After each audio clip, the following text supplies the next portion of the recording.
Olha, esta semana a Organização Mundial da Saúde, a OMS, soltou um alerta que deixou muita gente preocupada, né, Zé? Haveria uma possível ligação entre o uso do celular e o surgimento de tumores no cérebro. Pois é, o Fantástico ouviu os maiores especialistas do mundo para vocês de casa entender o que a ciência tem a dizer sobre esse alerta. E ainda preparamos um serviço completo para você usar o seu telefone celular sem medo.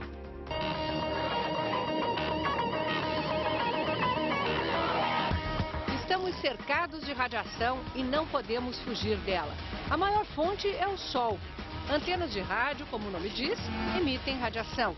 Assim como as de TV e de celulares, redes de transmissão sem fio, telefones sem fio, a maioria dos aparelhos do nosso dia a dia emite algum tipo de radiação.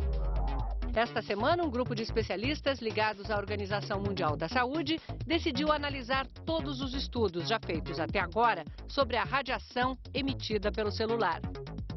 Pela primeira vez, os cientistas admitem que existe a possibilidade de que os celulares possam aumentar o risco do aparecimento de alguns tipos de câncer para quem usa o telefone durante mais de meia hora por dia ao longo de pelo menos 10 anos. Um deles é o glioma, um tumor maligno no cérebro. Outro é o meningioma, o câncer na membrana que envolve o cérebro. E o neuroma acústico, que se forma perto do ouvido, não é maligno, mas pode causar surdez. Há um tipo de radiação que a ciência conhece bem. É a que vem da tecnologia nuclear. Essa radiação pode matar e certamente provoca câncer. Mas também pode ser usada para tratar o câncer através da radioterapia ou para fazer exames médicos. Essa não é a mesma radiação dos telefones celulares, que usam ondas eletromagnéticas. Tomógrafos e a radioterapia usam radiação ionizante, os celulares não ionizante. Entenda a diferença. A ionizante tem ondas de alta frequência que chegam até o átomo, a menor partícula na formação de todos os tecidos, e mexe na estrutura dele, provocando a formação do câncer.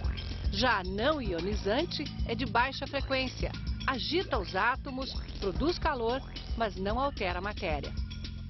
A Organização Mundial da Saúde agora quer mais estudos para compreender melhor os efeitos desses raios no corpo humano.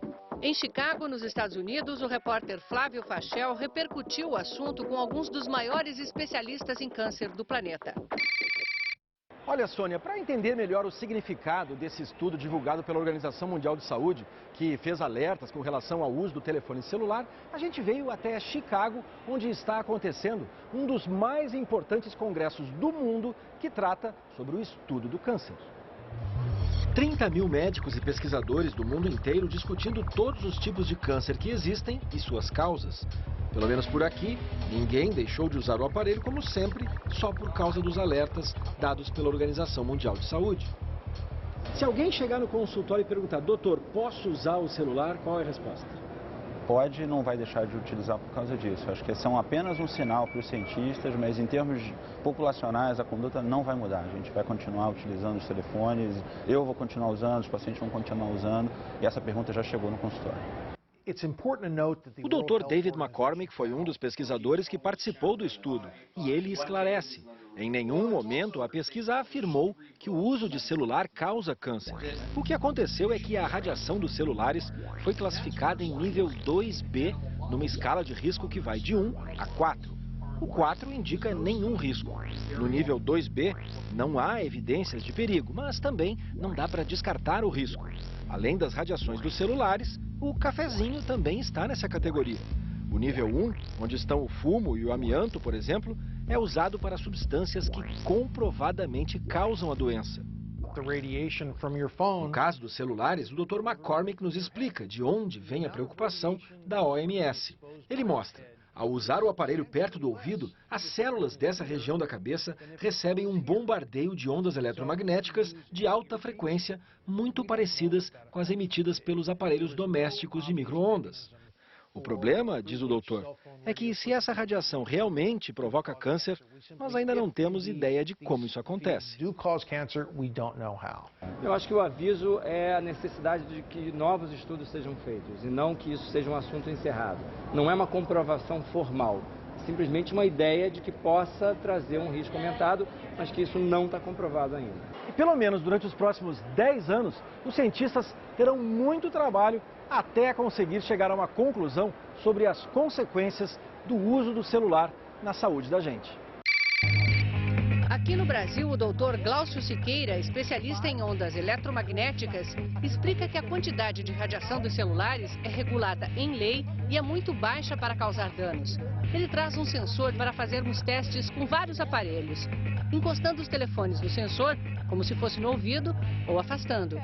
Essa é a mais sensível que você possa imaginar. Se a gente andar com ele pelo ambiente, você vai ver que o nível de energia aqui é da ordem de 1 milésimo, 2 milésimos. Mas se você trouxer um dos seus aparelhos... Vou trazer esse aparelho aqui, vou tentar fazer colado na antena e fazer uma atualização de dados, por exemplo. Subiu para 600, 900, 1400, está variando bastante. Agora afastando um pouquinho, ó, ele já caiu para 0,2. Atendeu do outro lado, vamos ver a essa distância aqui, esse telefone, aqui muito baixo. Então esse telefone mais simples, que não transmite dados, ele também transmite menos energia. Né? Vou tentar esse outro telefone aqui. Quando a gente aproxima, ele também marca a mesma coisa. Um pouquinho mais, chega a 3, 4, 5, 6.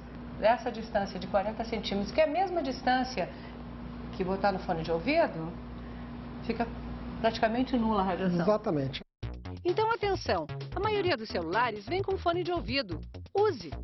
Um estudo americano que influenciou a decisão do painel de cientistas mostra que o campo eletromagnético do celular aumenta a atividade elétrica do cérebro, elevando também a temperatura local. A radiação esquenta o cérebro? Esquenta, esses efeitos térmicos já estão bem descritos. Como alguns estudos já citam, perda da memória, né, de dificuldade de aprendizagem. Crianças têm o crânio mais fino, o cérebro em formação. O calor penetra mais fundo, daí a necessidade de ter mais cuidado com elas. Algumas precauções podem ser tomadas, segundo os especialistas. Evite o uso de celulares por crianças. Não deixe o celular sob o travesseiro, nem use como despertador. Assim, seu corpo não recebe radiação durante o sono. Evite carregar o telefone no bolso ou pendurado no cinto. Use bolsa ou mochila. E quando puder, mande mensagens de texto. É mais barato e você afasta o telefone para escrever. Lembrando que tudo isso é precaução. Até agora, o único uso do celular que comprovadamente põe em risco a saúde é no trânsito. Dirigir, falando ou mesmo lendo e escrevendo mensagens de texto aumenta em 4 vezes a chance de provocar um acidente.